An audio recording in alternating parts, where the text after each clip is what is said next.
Chapter 1. The Bastard of Winterfell. Jon Snow is introduced to the story as the illegitimate son of Lord Eddard Stark. He lives in Winterfell, the ancestral home of House Stark in the north. Ned Stark is known for his unwavering sense of honor and justice. However, Jon's existence seems to be the one stain on Ned's honorable reputation. Because of his birth status, Jon carries the surname Snow, which is given to bastards in the north. He grows up alongside his 5 half-siblings, Robb, Sansa, Arya, Bran, and Rickon. While he is treated well by his father and siblings, he never truly feels like he belongs. Lady Catelyn Stark, Ned's wife, treats him with coldness and open resentment. She views Jon as a living reminder of her husband's betrayal during the war.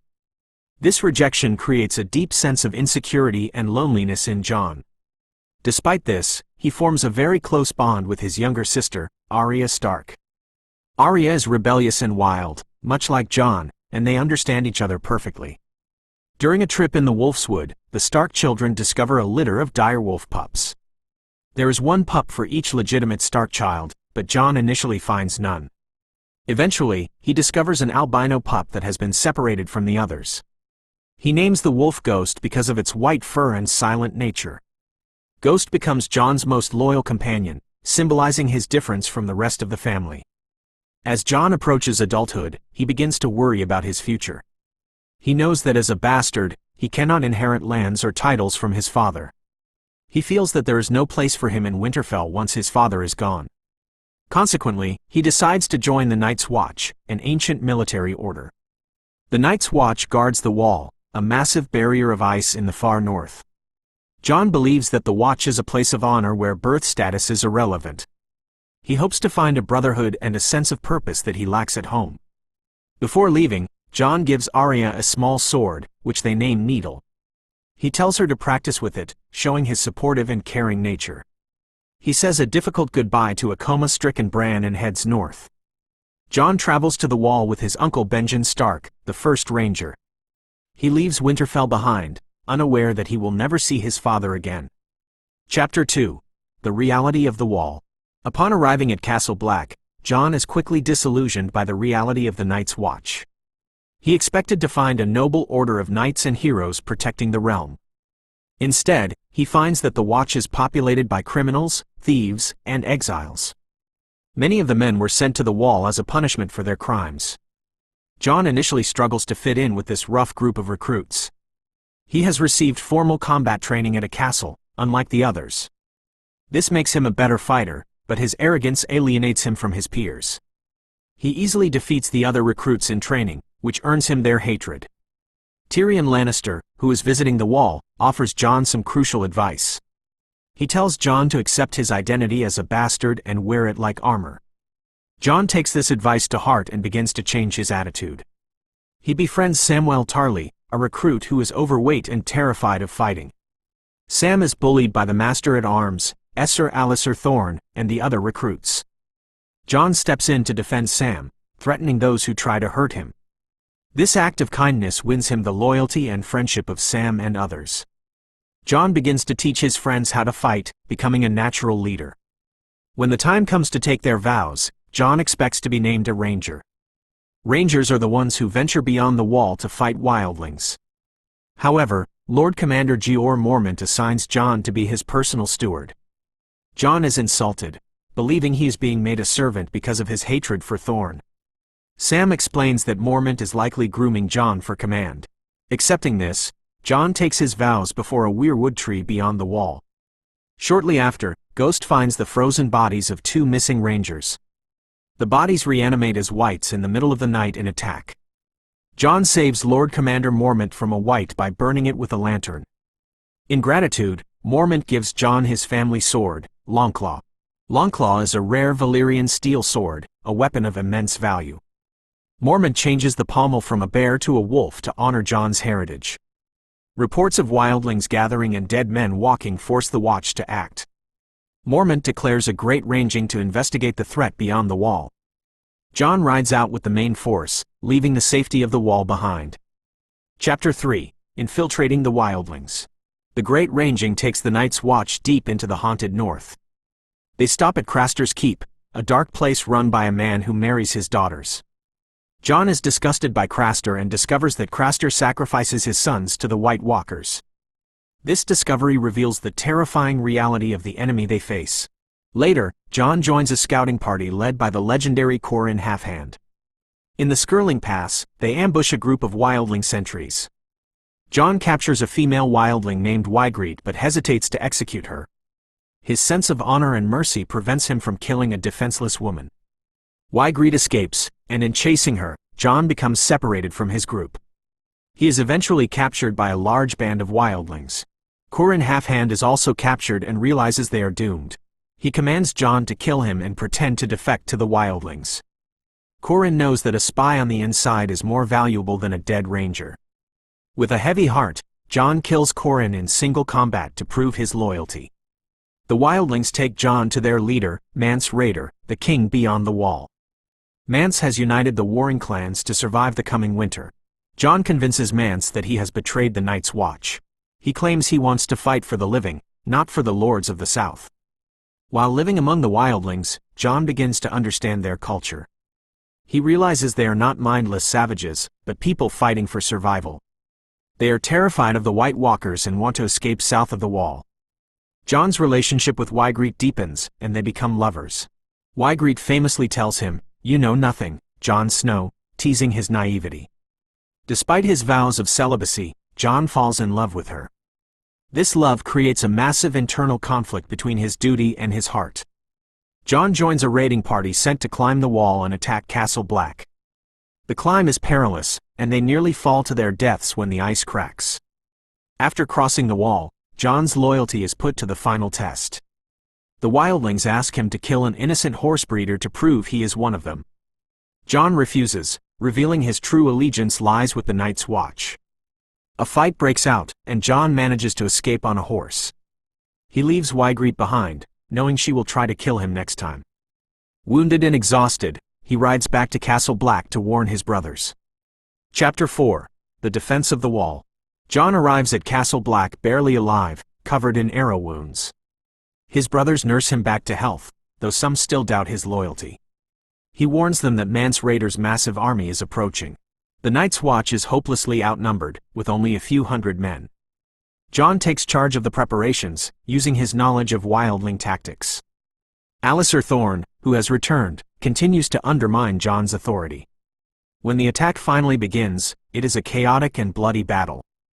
Wildlings attack from the haunted forest, using giants and mammoths. Simultaneously, Tormund Giantsbane's raiding party attacks from the south. Jon fights bravely on the ramparts, commanding the archers. He then descends to the courtyard to fight Tormund's group. During the battle, he encounters Wygriet amidst the chaos. She points her arrow at him but hesitates, unable to kill the man she loves. Suddenly, she is shot in the chest by Ollie, a young boy whose village was destroyed. Jon catches Wygriet as she falls, and she dies in his arms. Her death devastates Jon, leaving him with a sense of immense loss. The Night's Watch manages to hold the wall for one night, but they are exhausted. Jon knows they cannot survive another night of assaults. He decides to go north of the wall alone to assassinate Mance Rayder. He enters the wildling camp and negotiates with Mance. Before he can act, horns blow in the distance, signaling a new arrival. Stannis Baratheon's army charges in from the east, crushing the wildling forces. Mance Rayder is captured, and the immediate threat to the wall is ended. Jon advises Stannis to take Mance prisoner rather than executing him immediately. He earns Stannis' respect for his bravery and honesty. Chapter 5: Lord Commander and Hardhome. Following the battle, the Night's Watch must elect a new Lord Commander. The vote is split between the antagonistic Alliser Thorne and a senior ranger. Samwell Tarly gives a passionate speech nominating Jon Snow. He reminds the brothers of Jon's leadership during the defense of the wall. Jon wins the election by a single vote, becoming the 998th Lord Commander. Stannis offers to legitimize Jon as a Stark and make him Lord of Winterfell. This is everything Jon has ever wanted since he was a child. However, Jon refuses the offer, staying true to his vows to the Watch. As Lord Commander, Jon makes controversial decisions to prepare for winter. He executes Janos Slynt for insubordination, cementing his authority. He realizes that the true enemy is the Night King and the White Walkers. He believes the only way to survive is to unite with the wildlings. This policy enrages many of the older members of the Night's Watch. They view the wildlings as hereditary enemies who should not be trusted. Jon travels to the wildling settlement of Hardhome to rescue survivors. He convinces thousands of wildlings to return with him to the safety of the Wall. As they are boarding ships, the army of the dead attacks Hardhome. The scene is a massacre, with whites swarming over the fences like insects. Jon engages a White Walker in single combat and discovers a crucial secret. His Valyrian steel sword, Longclaw, can shatter the White Walkers. He kills the Walker, shocking both the living and the dead. As Jon retreats on a boat, the Night King appears on the dock. The Night King raises his hands, reanimating the thousands of fresh corpses. Jon stares back in horror, realizing the overwhelming scale of the threat. He returns to Castle Black with the wildling survivors, increasing tensions. His decision to let them through the gates is seen as treason by many brothers. Chapter 6: Betrayal and Resurrection. The resentment towards Jon reaches a breaking point at Castle Black. Alliser Thorne and other officers conspire to remove him from command. They lure Jon out of his quarters with false news about his uncle Benjen. In the courtyard, Jon is surrounded by a group of his own men. One by one, they stab him in the chest and stomach.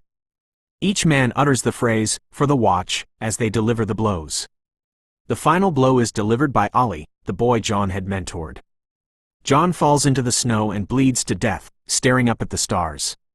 His body is discovered the next morning by Davos Seaworth and loyal friends. They barricade themselves in a room with Jon's body to protect it.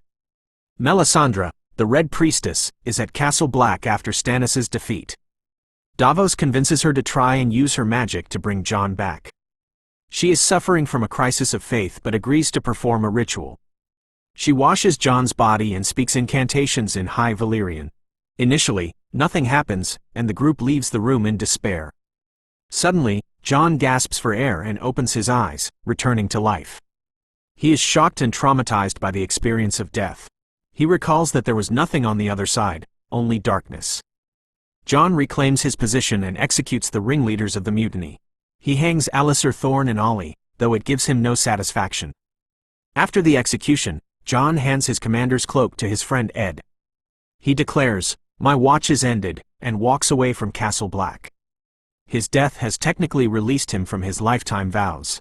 Shortly after, his sister Sansa Stark arrives at the Wall, escaping her abusive husband. Their reunion is emotional, as they haven't seen each other for years. Sansa convinces Jon that they must fight to retake their home, Winterfell. Ramsay Bolton now controls the north and holds their brother Rickon captive. Jon is reluctant to fight again but realizes he must protect his family. Chapter 7: The Battle of the Bastards. Jon and Sansa travel across the north to recruit an army. They face difficulty convincing the northern houses to fight for them. Many houses are afraid of the Boltons or have lost too many men in previous wars. They manage to gather a small force of wildlings and minor houses. Jon prepares to face Ramsay Bolton's much larger army near Winterfell. Before the battle, Ramsay plays a cruel psychological game. He releases Rickon Stark and tells him to run across the field to Jon. As Rickon runs, Ramsay shoots arrows at him from a distance. Jon rides out desperately to save his brother, abandoning his battle plan. Just as Jon reaches him, Rickon is struck by an arrow and dies. Enraged and grieving, Jon charges the Bolton army alone. His cavalry follows him, and the two armies collide in a brutal clash. The battle is claustrophobic and bloody, a true meat grinder of war. Jon's forces are surrounded and pinned against a wall of bodies. Jon is nearly trampled to death in the crushing press of soldiers. Just as defeat seems inevitable, a horn sounds in the distance. The Knights of the Vale arrive, led by Littlefinger and Sansa. They smash through the Bolton lines, turning the tide of the battle. Jon spots Ramsay retreating to Winterfell and chases him down. He breaches the castle gates with the help of the giant 1-1. Jon confronts Ramsay and beats him brutally with his bare hands. He stops before killing him, leaving Ramsay's fate to Sansa. The Stark banners are raised over Winterfell once again. Later, the Northern Lords gather in the Great Hall of Winterfell. Despite his bastard status, they are inspired by his courage and leadership. Lady Lyanna Mormont gives a rousing speech in his support. The Lords draw their swords and proclaim Jon the King in the North. Jon accepts the title, knowing he needs a united North to fight the dead. Chapter 8: The Dragon and the Wolf. As king in the North, Jon focuses entirely on the threat of the White Walkers. He receives a summons from Daenerys Targaryen at Dragonstone. She has 3 dragons and a massive army, which Jon desperately needs. Despite protests from his lords, Jon decides to meet her. At Dragonstone, the meeting is tense and full of mistrust. Daenerys demands that Jon bend the knee, but he refuses. He tries to explain that the army of the dead is real and coming. Tyrion Lannister helps bridge the gap between the two leaders. Daenerys allows Jon to mine dragonglass, a weapon capable of killing whites. Over time, Jon and Daenerys begin to respect and admire each other. To prove the threat is real, Jon leads a dangerous expedition beyond the wall. His goal is to capture a white and bring it to King's Landing.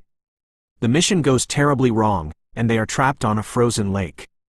Daenerys flies her dragons north to rescue Jon and his team. She saves them, but the Night King kills her dragon Viserion with an ice spear. Jon is left behind but is saved by his undead uncle Benjen, who sacrifices himself. On the journey back, Jon pledges his loyalty to Daenerys. He agrees to bend the knee, recognizing her sacrifice and strength. They bring the White to King's Landing to show Queen Cersei. While the truce is tentative, they secure a promise to fight the dead. Jon and Daenerys travel north together, and their relationship turns romantic. They sleep together, unaware that they are actually related. Meanwhile, Samwell Tarly and Bran Stark uncover a shocking truth. Jon is not Ned Stark's bastard, but the legitimate son of Rhaegar Targaryen and Lyanna Stark. His true name is Aegon Targaryen, and he is the rightful heir to the Iron Throne. Chapter 9: The Long Night. Jon returns to Winterfell with Daenerys and her armies. The Northern Lords are unhappy that he gave up his crown.